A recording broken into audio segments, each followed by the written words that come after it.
নমস্কার। দেখুন, আমাদের যখন শারীরিক সমস্যা হয় অথবা মানসিক সমস্যা হয়, আমরা ঔষধ গ্রহণ করি ডাক্তারবাবুদের পরামর্শে, এবং ঔষধ আমাদের অনেক উপকারও করে, অনেকের জীবন ফিরিয়ে দেয়। কিন্তু যখন একটা ঔষধ আমাদের শারীরিক মানসিক সমস্যা ডেকে আনে এবং আমাদের নৈতিক সংযম ছিনিয়ে নেয়, তখন আমরা কোথায় দাঁড়াই? এই বিষয়টা নিয়ে আমি কয়েকটা কথা বলব। একজন অবসরপ্রাপ্ত সরকারি কর্মচারী, যিনি সারা জীবন তার সততা আর নিষ্ঠার সঙ্গে জীবন কাটিয়েছেন, সেই ব্যক্তি পার্কিনসন্স রোগের চিকিৎসার জন্য ডোপামিন অ্যাগনিস্ট নেওয়ার পর হঠাৎই অনলাইন জুয়ায় আসক্ত হয়ে সর্বশান্ত হয়ে পড়েন। তাহলে বিষয়টা কি দাঁড়ালো? যে ওষুধটা আমাদের জীবন ফিরিয়ে দিল, সেই ওষুধই আমাদের নৈতিক সংযম ছিনিয়ে নিচ্ছে। পার্কিনসন রোগে আক্রান্ত এই ব্যক্তির যখন চলন ধীর হয়ে এসেছিল, স্বাভাবিক কাজকর্ম করতে তার কষ্ট হচ্ছিল, জীবনের যে আনন্দ ম্লান হয়ে গেছিল, চিকিৎসার অংশ হিসেবে তিনি ডোপামিন অ্যাগনিস্ট নামক একটি ঔষধ নেওয়া যখন শুরু করলেন, তখন সেই ঔষধ তার মস্তিষ্কে ডোপামিন রিসেপ্টরকে উদ্দীপ্ত করতে শুরু করলো, যার ফলে তার মোটর নিয়ন্ত্রণ ফিরে এলো, অনুপ্রেরণা ফিরে পেলেন। এখন মনে হতে পারে যেন তিনি আবার জীবন ফিরে পেয়েছেন। ডোপামিন মস্তিষ্কের রিওয়ার্ড সিস্টেম বা পুরস্কার ব্যবস্থাকে সক্রিয় করে, যা আমাদের আনন্দ, আমাদের প্রেরণা এবং শেখার সঙ্গে জড়িত একটা জিনিস। কিন্তু এখানে আসে সেই অন্ধকার পার্শ্ব প্রতিক্রিয়া, যা অনেক বছর ধরে বহু চিকিৎসকের অজানা ছিল।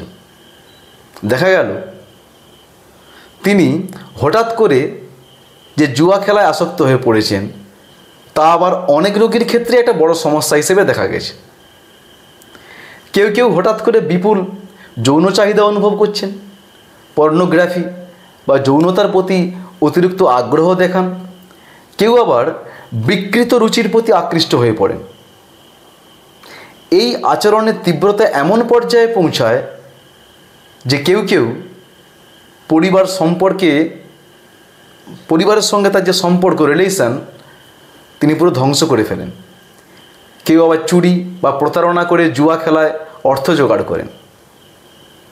তাহলে প্রশ্ন হলো, এই আচরণ কি সেই ব্যক্তির নিজের, নাকি তার মস্তিষ্কের অজান্তে ঘটে যাওয়া এক জৈব বিপর্যয়?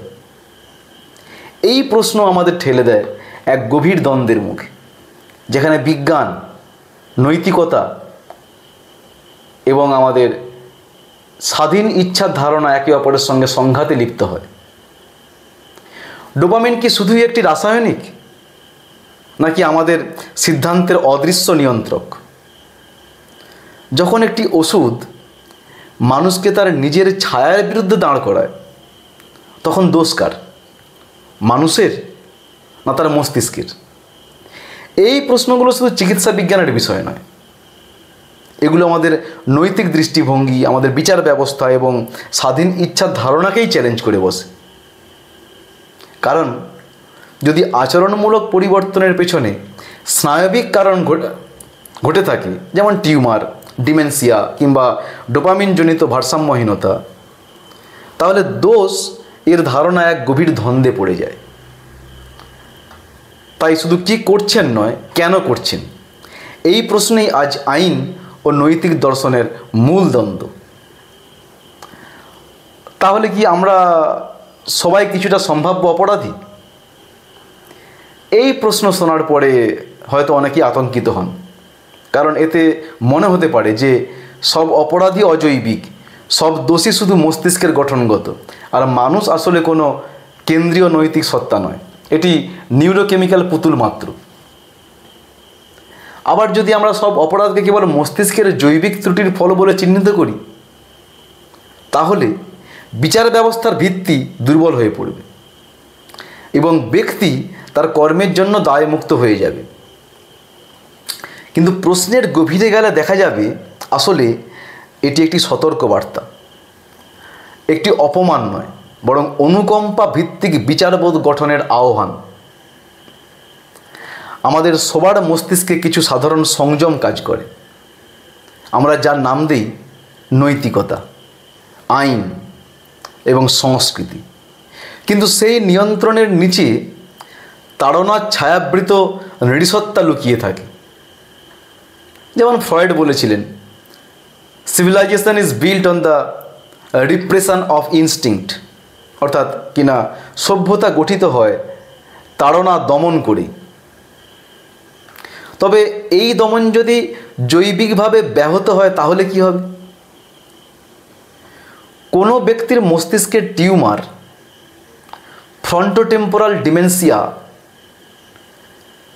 রোগীর নৈতিক পতন বা ডোপামিন ওষুধে আসক্ত পার্কিনসন রোগী, এই সব বিষয়ে আমাদের দেখায় মানুষ যে অপরাধ করে তার পিছনে একটা কারণ রয়েছে।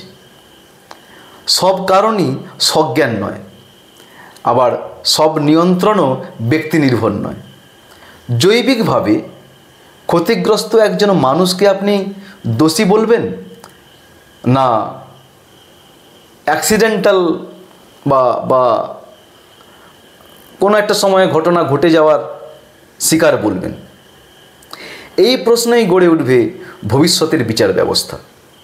তবে একই সঙ্গে আমরা অন্ধ সহানুভূতির ফাঁদে পড়তেও পারি না। যদি আমরা সবাইকে মস্তিষ্কের কারণে নির্দোষ ঘোষণা করি, তাহলে আইন তার ভার হারায়। তাই প্রয়োজন দুটো জগৎকে জোড়া লাগানোর, বিজ্ঞান ও নৈতিকতা, চিকিৎসা ও আইন, সহানুভূতি ও সুবিচার। সবাই ভালো থাকবেন। নমস্কার।